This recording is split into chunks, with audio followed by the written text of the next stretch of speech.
min lisani yafqahu qawli.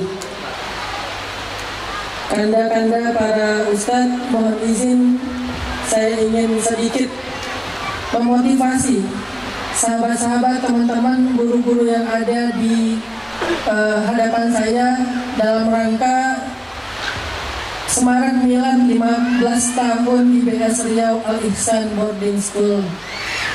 Mudah-mudahan apa yang saya sampaikan menjadi kebaikan. Walaupun sebetulnya di hadapan kita ini ada guru-guru hebat, guru-guru besar, yang saya juga mendengar ceritanya menjadi inspirasi buat saya. Tetapi terkadang yang berbicara tidak lebih tahu daripada yang mendengar. Saya pernah membaca kisah kecil Imam Al-Ghazali. Suatu subuh pernah mengajarkan ilmu di sebuah masjid, mengajarkan ayat-ayat Allah kepada jamaahnya. Setelah selesai mengajar, salah satu di antara jamaahnya mengangkat tangan dan bertanya, "Ya Syekh, saya ingin bertanya. Di dalam Al-Quran Allah Subhanahu wa Ta'ala berfirman, kulla yaumin huwa fi sya'n." Setiap hari Allah sibuk. Maka saya ingin bertanya, ma sya'nullahil yaum? Apa kesibukan Allah pada hari ini? Kemudian Imam Al-Ghazali merasa ini pertanyaan belum pernah beliau dengar, dan beliau mengatakan, beri saya waktu hatta ghad, sampai besok. Kemudian malamnya Imam Al-Ghazali mencoba untuk mencari jawabannya dari ayat, dari hadis, dari pendapat para ulama, tidak menemukan jawaban apa kesibukan Allah hari ini. Hari kedua setelah selesai mengajar di salat subuh, orang itu bertanya lagi, ya Syekh, apa kesibukan Allah hari ini yang Allah sebutkan kulla yaumin huwa fi sya'n?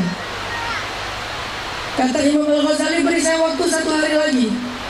Maka setelah 3 kali berturut-turut, malamnya sebelum mengajarkan ilmu setelah subuh, Imam Al-Ghazali sebelum tidur sholat 2 rakaat. Kemudian sholawat kepada Nabi. Kemudian berdoa kepada Allah agar diberikan faham apa maksud dari kulla yaumin huwa fi sya'n. Setelah itu Imam Al-Ghazali tidur. Di dalam tidurnya Imam Al-Ghazali bermimpi ketemu dengan Rasulullah SAW.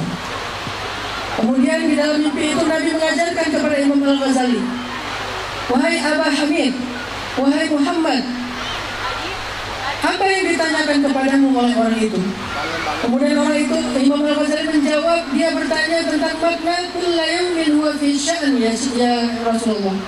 Kemudian Rasulullah mengatakan, jawablah kepada dia, setiap hari Allah sibuk membukakan pintu ampunan untuk hambanya yang berbuat dosa di siang hari dan diampuni di malam hari. Yang berbuat dosa di malam hari diampuni di siang hari. Setiap hari Allah sibuk membukakan rahmat bagi hamba-hambanya yang menginginkan rahmat Allah. Setiap hari Allah bertanya, hal min ta'ib, hal min dihajah. Dan setiap hari Allah mengangkat derajat satu kaum dan merendahkan derajat kaum yang lain. Sampaikan jawaban itu kepada orang yang bertanya. Bangun dari tidur, Imam Al-Ghazali sangat senang, merasa sudah mendapatkan jawaban yang luar biasa langsung dari Rasulullah melalui mimpi. Selesai sholat subuh, Imam Al-Ghazali mengajarkan ilmu seperti biasanya. Lalu di akhir Imam Al-Ghazali bertanya, di mana orang yang kemarin bertanya kepada saya tentang ayat Al-Quran? Orang itu mengangkat tangan, saya ya Syekh, coba ulang pertanyaanmu. Dia mengulang pertanyaannya. Kemudian Imam Al-Ghazali menjawab dengan lancar, persis seperti yang diajarkan di dalam mimpi beliau. Setelah selesai Imam Al-Ghazali menjawab, orang tersebut mengatakan, ya Syekh, banyak-banyaklah berselawat kepada orang yang telah mengajarkan itu kepada Anda di dalam mimpi. Imam Al-Ghazali kaget, bagaimana dia tahu isi mimpi saya? Bagaimana dia mengerti apa yang saya alami? Bagaimana dia tahu dari mana jawaban itu saya dapatkan? Kemudian Imam Al-Ghazali mengatakan, bisa jadi seseorang mengajarkan fikih kepada orang yang lebih fakih daripada dia. Bisa jadi seseorang mengajarkan Al-Quran kepada orang yang lebih akrab daripada dia. Bisa jadi seseorang mengajarkan ilmu kepada orang yang lebih alim daripada dia. Jadi saya di sini adalah seseorang yang sedang belajar dan hanya mendapatkan kesempatan yang sangat langka bisa berbicara di hadapan guru-guru saya, teladan-teladan dan inspirasi saya dan inspirasi kita semuanya. Saya ketika mendengar cerita dari Ustaz Firman tentang perjuangan Kanda Buya Muhammad Ghazali, bagaimana awal-awal IBS ini dibangun 2008 ya Ustaz, Masya Allah. Saya merasa bahwa apa yang dilakukan di 2008 itu adalah sebuah karya yang mungkin kita tidak pernah terbayang akan sebesar ini. Tapi saya tidak melihat 2008-nya. Saya melihat adalah Ustadz Buya Muhammad Ghazali adalah wakaf ataupun buah dari pohon yang ditanam sekitar 15 atau 20 tahun sebelumnya. Beliau adalah hasil dari sebuah perjuangan dari guru beliau sebelumnya. Beliau adalah amal jariah. Beliau adalah kebaikan yang sudah diniatkan oleh guru beliau 20 atau 15 tahun sebelumnya. Dan saya yakin guru beliau bukan hanya punya satu murid, tapi punya beberapa murid, yang mungkin setiap murid itu punya karya-karya besar seperti Buya kita, Buya Muhammad Ghazali. Kemudian saya juga membayangkan dulu 23 tahun yang lalu, karena saya lulus SMA tahun 2000 ke Mesir bareng dengan Ustaz Firman tahun 2000 juga. Pulangnya pun sama 2006. Walaupun lulus 2004 tapi masih betah. Jadi 2 tahun gak mau pulang dulu walaupun udah selesai. Nunggu istri saya masih S2 juga di Al-Azhar. Jadi 2006 baru pulang. 23 tahun yang lalu, sebelum kita lulus dari pondok pesantren di Aceh, guru saya, murabi saya pernah bilang gini, "Wahai anak-anakku, Ustadz tidak melihat kalian siapa yang ranking 1 hari ini, tapi Ustadz melihat kalian siapa yang akan punya karya terbaik 15 atau 20 tahun dari sekarang. Yang paling baik di antara kalian bukan sekedar yang paling besar, yang paling tinggi nilainya hari ini, tetapi yang paling baik di antara kalian adalah yang paling besar karyanya, yang paling bermanfaat, yang paling tinggi kebermanfaatannya di antara kalian 20 tahun dari sekarang." Akhirnya semua kita tertantang nih. Ini adalah speech kelulusan yang diberikan oleh guru kita, taujihat dari guru kita. Sejak itu setengah dari kelas saya itu berangkat ke Mesir. Ada yang jalur beasiswa, ada yang jalur pribadi. Setengah dari satu kelas itu yang laki-laki semuanya ke Mesir, setengahnya. Beberapa ada yang di Eropa, ada yang di Taiwan, ada yang di Australia, ada yang di beberapa negara. Dan waktu itu Aceh mendapatkan beasiswa S2 yang sangat banyak dari pemerintah setelah tsunami di luar negeri. Setelah 15 sampai 18 tahun kemudian, kami pulang lagi. Di antara kami, kecuali saya, yang lain udah pada sukses, akademiknya hebat-hebat. Ada yang doktor, ada yang dokter spesialis, ada yang seorang peneliti, ada yang jadi dekan, dan seterusnya. Mereka adalah orang-orang yang hebat. Ketemu lagi dengan Ustaz. Kemudian Ustaz mengatakan, "Inilah yang saya tunggu dari kalian sekitar 20 tahun yang lalu." Maka di sini saya belajar dari Ustaz Muhammad Ghazali, dari guru saya, dari para asatidz di sini. Apa yang dibangun di IBS bukan sekedar sebuah madrasah. Apa yang dilakukan oleh para guru kita, asatidz kita di sini bukan sekedar membangun sebuah sekolah, tetapi membangun sebuah masa depan. Tetapi membangun sebuah fondasi peradaban. Bahkan para ulama suka menyebut madrasah itu sebagai rahimnya peradaban. Sehingga dari rahim itulah lahir para rijal, lahir para kesatria, lahir para pemimpin, lahir orang-orang hebat di masa yang akan datang 15-20 tahun dari saat itu. Dan hari ini saya melihat itu luar biasa di IBS. Punya lahan yang Masya Allah lebih dari 20 hektar. Yang awalnya 2,5 hektar, Allah mudahkan sampai 20 hektar lebih. Punya siswa yang sekarang aktif sekitar 1.500, kalau digabung dengan yang sudah lulus lebih dari 3.000. Saya hanya membayangkan Indonesia ini dipegang oleh 3.000 lulusan IBS akan jadi sehebat apa.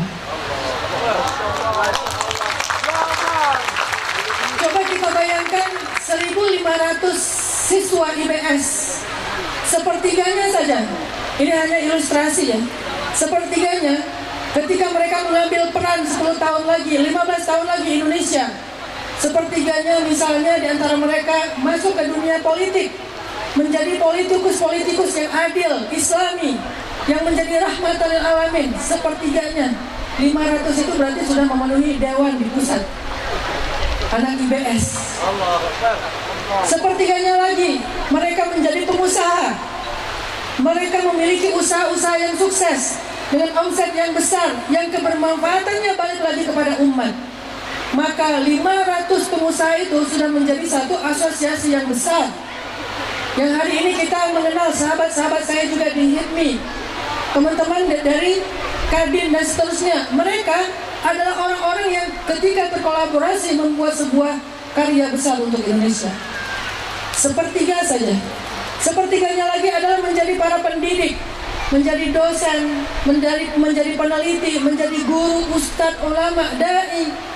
Akan jadi sehebat apa Indonesia dari lulusan-lulusan yang memiliki visi bahkan sejak mereka awal dididik. Jadi Indonesia ini punya harapan yang sangat besar, Bapak Ibu, teman-teman sekalian.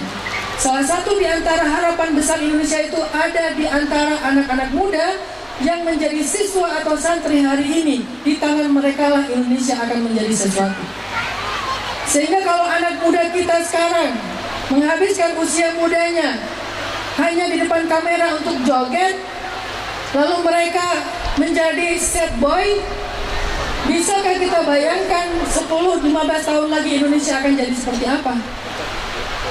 Kalau anak mudanya hari ini adalah anak-anak muda yang senangnya goyang, muncul istilah pargoy dan seterusnya, kebayang gak 15 tahun lagi anak muda Indonesia akan jadi seperti apa? Saya sejak pulang dari Mesir, dulu dapat amanah dari dosen dakwah saya. Saya punya dosen favorit. Dosen saya ada dua yang favorit saya. Yang pertama adalah Dr. Abdurrahman Uwais. Semoga beliau mendapatkan pahala syahid. Beliau terbunuh dalam Robiah. Saya satu kawasan dengan beliau, tinggalnya di daerah Matoriyah. Belajar juga di masjid beliau selain di kampus. Beliau mengajarkan tafsir. Dosen kedua favorit saya di Al-Azhar itu adalah Dr. Ahmad Zaid, dokter dakwah. Sebelum saya pulang, padahal saya ambilnya jurusan tafsir, tapi senangnya di fakultas dakwah. Sebelum saya pulang, beliau nitip satu amanah ke saya. Kata beliau, dulu nama saya di Mesir bukan Hanan, Ustaz, Bilal.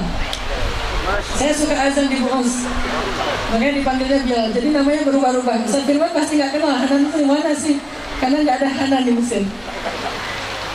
Bilal, kata beliau, kalau kamu pulang ke Indonesia, saya titip satu amanah kepada kamu.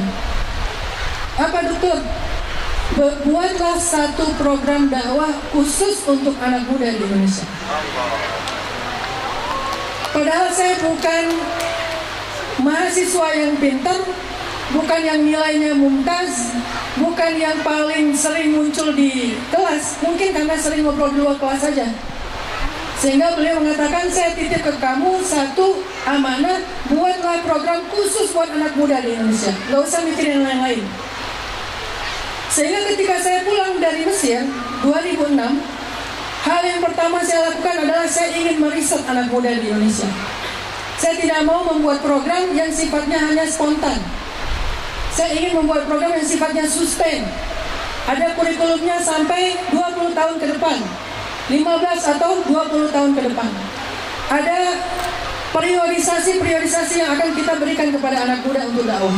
Mulailah saya belajar lagi, riset tentang dunia anak muda, masuk ke tengah-tengah dunia anak muda. Saya mulai belajar dunia anak muda, hobinya apa? Oh ternyata skateboard, saya main skateboard.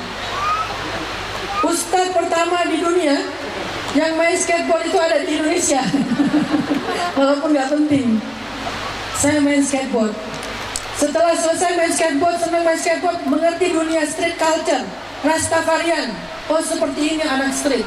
Oh ini hal-hal yang menurut mereka bid'ah. Oh ini hal-hal yang menurut mereka itu batil. Ini yang bikin mereka ilfil. Ini adalah tokoh-tokoh mereka. Sehingga saya mulai paham tentang dunia anak muda. Kata mereka ada yang lebih tua daripada skateboard besar apa? Surfing.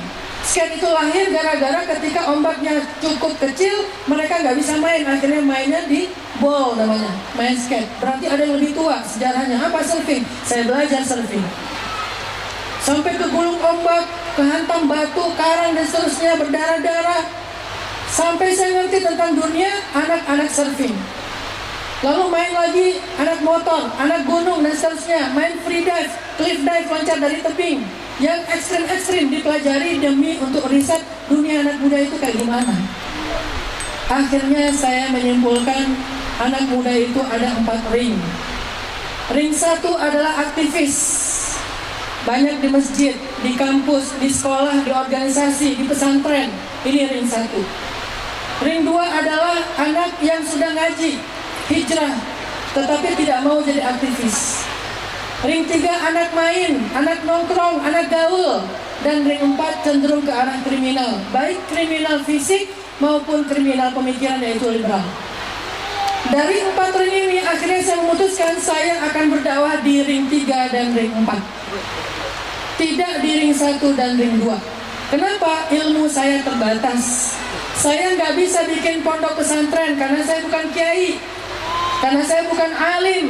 Saya hanya dai biasa. Kemudian akhirnya saya putuskan saya akan bikin dakwah khusus di ring 3 dan ring 4 dengan metode yang cocok buat mereka. Dulu di Mesir saya pernah hadir sebuah multaqa, Ustaz. Judulnya pentingnya tajridul mustalahat di dalam dakwah. Pentingnya pembaharuan istilah dalam dakwah.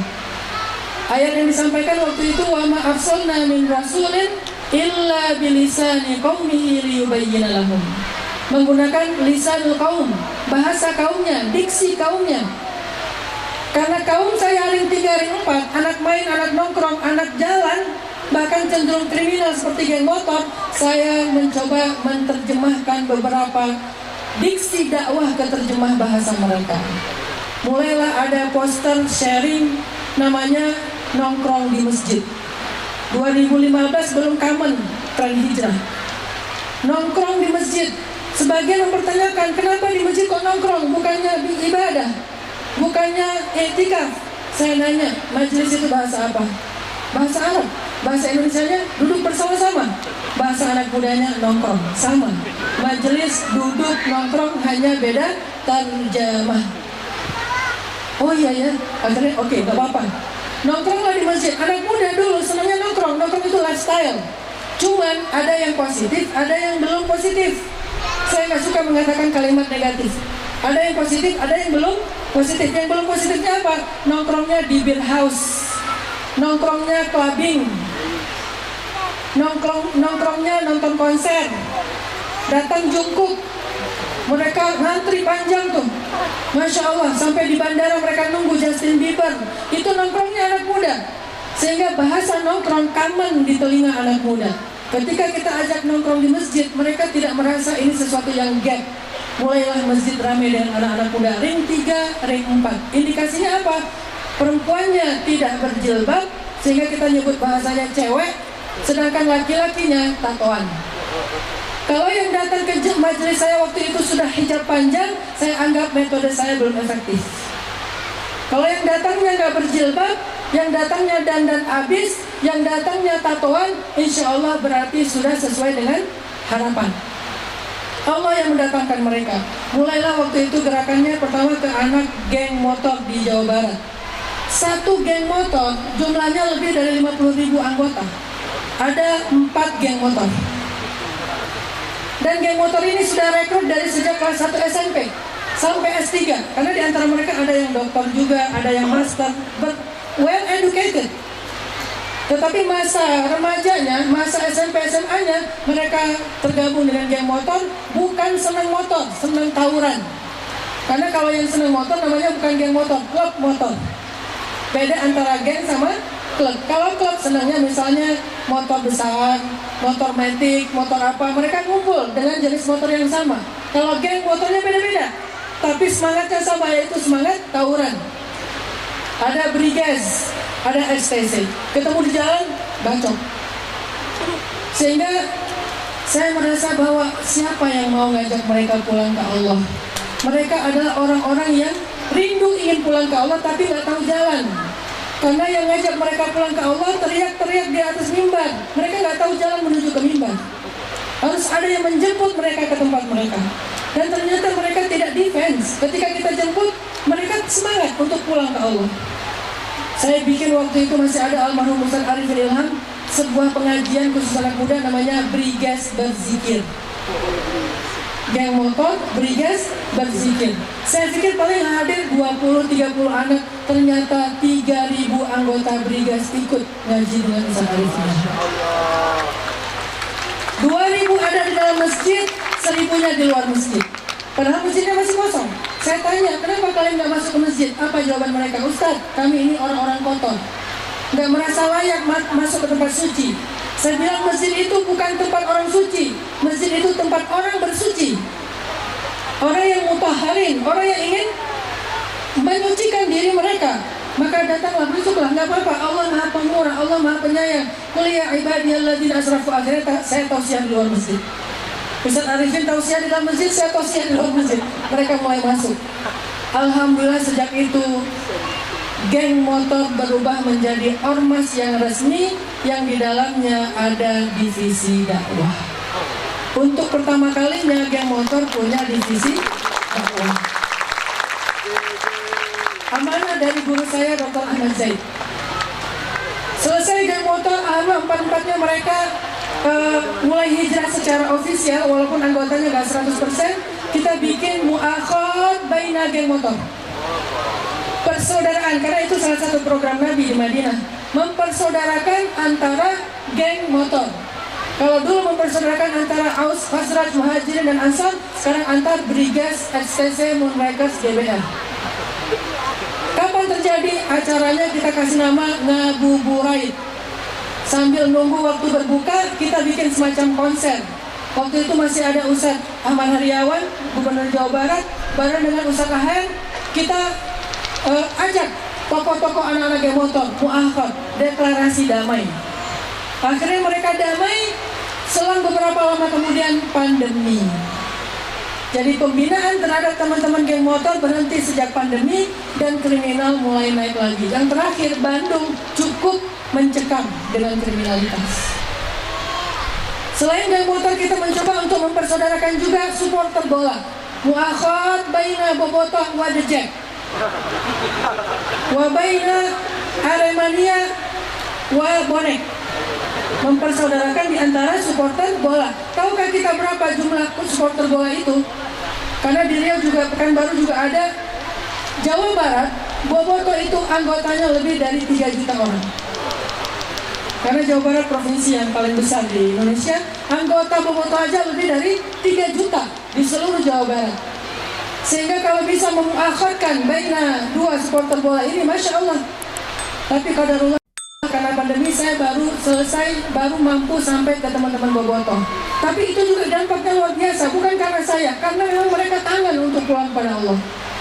Yang terjadi apa? Alhamdulillah ketika tokoh-tokohnya sudah mulai hijrah, panglimanya yang biasanya nggak pakai baju, tatoan, nabuh drum gitu di depan stadion, kemudian yang lain semuanya bernyanyi yel-yel. Alhamdulillah panglimanya umroh, kemudian hijrah. Tadinya namanya Yana Bool, setelah hijrah menjadi Yana Umar. Sebelum hijrah Yana Bool menjadi Yana Umar. Ketika Umarnya sudah hijrah, Aminnya sudah hijrah, sebagian besar dari anggota-anggotanya yang senior-senior hijrah. Termasuk pemain Persib hijrah, mulai ngaji ke masjid kita, mulai belajar Al-Quran, mulai bikin ta'lim. Dan terakhir yang luar biasa adalah karena mereka sudah jadi basis sosial, mereka bisa merubah kebijakan. Apa kebijakannya? Merubah jam tanding. Yang tadinya tanding menjelang maghrib, sehingga pasti maghribnya kelewat, akhirnya mereka desak untuk berubahlah jam tanding Persib kalau lagi kandang, tandingnya setelah maghrib. Karena mereka sudah ada antusiasme untuk sholat maghrib, kita sediakan masjid portable di depan stadion dengan tempat wudhu juga yang kita sediakan secara darurat. Alhamdulillah, walaupun nggak semuanya, tapi ada ratusan bahkan hampir 1.000 orang dari mereka sebelum bertanding sholat jamaah dulu di luar stadion. Masuk ke stadion, apa yang terjadi? Karena panglimanya sudah jadi Umar, sebelum pertandingan Persib dia tidak lagi memimpin yel-yel saja, tetapi memimpin membaca Al-Fatihah dan membaca salawat satu stadion. Cuman ada satu ekspresi yang bukan dari saya, tapi inisiatif mereka yang kemudian mereka didenda gara-gara ketika gol mengibarkan bendera Palestina. Karena ini dianggap pelanggaran, kena denda. Untuk pertama kalinya bendera Palestina berkibar dalam pertandingan bola. Lalu saya dekati anak-anak BFC. BFC itu Bandung Fighting Club. Anak-anak klub tanding tarung bebas. Alhamdulillah ketuanya dekat dengan saya, kemudian kita diskusi bareng. Untuk pertama kalinya ada pertandingan semacam UFC, tarung bebas tingkat internasional, karena petarungnya didatangkan dari Thailand, dari Amerika, dari mana-mana, dengan petarung Indonesia. Ketika mereka menang dalam setiap partainya, alhamdulillah dari 5 partai 4 dimenangkan oleh orang Indonesia. Saya hadir. Partai yang paling berat itu melawan petarung dari Amerika. Ketika dia dikunci, saya langsung zikir, la haula wala quwata illa billah, la haula wala quwata illa billah. Ketika dia bisa lepas, saya langsung takbir, Allahu Akbar. Aneh ini pertandingan tarungnya. Tapi Masya Allah, ketika dia menang, 4 petarung Indonesia yang menang itu mengibarkan 2 bendera. Bendera Indonesia, bendera Palestina. Untuk pertama kalinya bendera Palestina berkibar di ring tarung bebas. Di sanalah saya mencoba untuk berdakwah fokus di anak-anak street, anak-anak skateboard, anak-anak main, anak-anak nongkrong, pang dan seterusnya. Karena saya melihat mereka kasihan. Mereka tidak mau masuk pesantren karena mereka merasa tidak mampu secara finansial. Mereka tidak masuk pesantren karena mereka merasa tidak mampu secara mungkin akademik. Mereka orang-orang yang kurang beruntung secara akademik. Akhirnya karena saya tidak bisa bikin pesantren, saya bikinlah pesan lewat tren. Bikinlah dakwah tren. 2015 akhirnya Indonesia mengalami sebuah fenomena, namanya fenomena tren hijrah. Bermunculanlah komunitas-komunitas hijrah di seluruh Indonesia. Kenapa Ustadz nggak bikin cabang, Ustadz? Pemuda Hijrah cabang Riau, cabang Padang dan seterusnya. Kenapa? Karena dalam metodologi membuat tren yang saya pahami, tren harus menjadi milik publik, tidak boleh menjadi milik sebuah organisasi. Sehingga pemuda hijrah sengaja disetting tidak punya cabang, tetapi gagasannya yang menjadi cabang. Kita tidak membuat cabang yayasan, tetapi membuat cabang gagasan. Afiliasinya bukan organisasi, tetapi afiliasinya adalah sebuah idealisme dan sebuah keyakinan. Akhirnya berkembanglah tren hijrah di seluruh Indonesia, sehingga namanya beda-beda. Ada yang datang ke saya, Ustaz kami ingin bikin cabang pemuda hijrah di tempat kami. Jangan, saya bilang. Saya tidak ingin membesarkan yayasan, saya ingin membesarkan gagasan. Coba bikin dengan nama kalian sendiri. Semakin variatif, semakin bagus. Tetapi punya keyakinan yang sama, yaitu keyakinan untuk pulang kepada Allah SWT. Itu yang dulu saya belajar dari Dr. Ahmad Zaid. Beliau kebenaran adalah Ketua Asosiasi Dakwah Pemuda Se-Afrika. Jadi beliau Ketua Asosiasi Dakwah Pemuda Se-Afrika, dan saya coba walaupun nggak talaki amat, tapi seringlah duduk bareng dengan beliau, walaupun nggak mulazamah banget. Apa yang ingin saya sampaikan kepada teman-teman guru di sini adalah cobalah ajarkan visi kepada murid-murid kita. Ternyata nggak pernah saya bayangkan visi yang diberikan oleh guru saya ketika saya masih lulus pondok dulu, itu membekas sekali bagi saya, menjadi guidance saya untuk berbuat sesuatu setelah saya lulus. Dan yang diberikan juga oleh guru saya di Al-Azhar sebelum saya lulus, itu juga menjadi guidance bagi saya untuk berbuat sesuatu setelah saya lulus. Itu penting sekali. Jadi ustadz saya di pondok, dosen saya di Al-Azhar punya sebuah pesan yang sama. Saya tunggu kamu 10 tahun lagi, 15 tahun lagi, 20 tahun lagi. Kamu jadi apa? Berbuat apa? Bukan sekedar mendapatkan gelar dan ijazah. Ajarkan visi kepada anak-anak dan siswa-siswa kita. Ini juga yang kita bisa baca di dalam kisah ketika Nabiullah Ibrahim alaihissalam membangun Ka'bah bersama putranya Ismail alaihissalam. Wa idh yarfa'u Ibrahimul qawa'id minal baiti wa Ismail Rabbana taqabbal minna innaka antas sami'ul alim. Apa visinya? Rabbana waj'alna muslimaini laka wa min dzurriyyatina ummatan muslimatan lak wa arina manasikana wa tub 'alaina innaka antat tawwabur rahim. Kalimat visinya adalah Rabbana wa ba'ats fihim rasulan minhum yatlu 'alaihim ayatika wa yu'allimuhumul kitab wal hikmah wa yuzakkihim innaka antal azizul hakim. Ternyata Nabi Ibrahim sudah bicara tentang Rasulullah Muhammad sejak beliau bersama dengan Ismail. Mengharapkan, ya Allah, jadikan negeri ini berkah. Dan salah satu faktor keberkahannya, utuslah ke tengah-tengah penduduk negeri ini seorang rasulan yang mengajarkan kepada mereka kebenaran, ya Allah. Itu doa Ibrahim. Bahkan kalau kita baca sekarang di dalam beberapa penemuan arkeolog, ada penemuan satu batu yang bentuknya seperti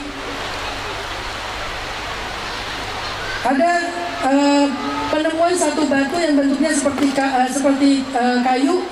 Ternyata kata para arkeolog ini adalah kayu dari kapal Nabi Nuh yang tersisa. Ada beberapa lembar kayu yang sudah menjadi fosil batu. Di salah satu lembar kayu itu, di antara sekian banyak lembar kayu, ada satu kayu yang masih utuh sekali, dan di lembar kayu itu ada tulisan Muhammad.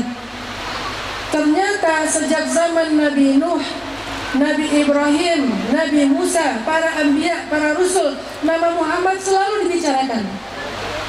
Nama Muhammad selalu disampaikan, dinubuatkan kepada pengikut mereka. Kenapa? Inilah visi.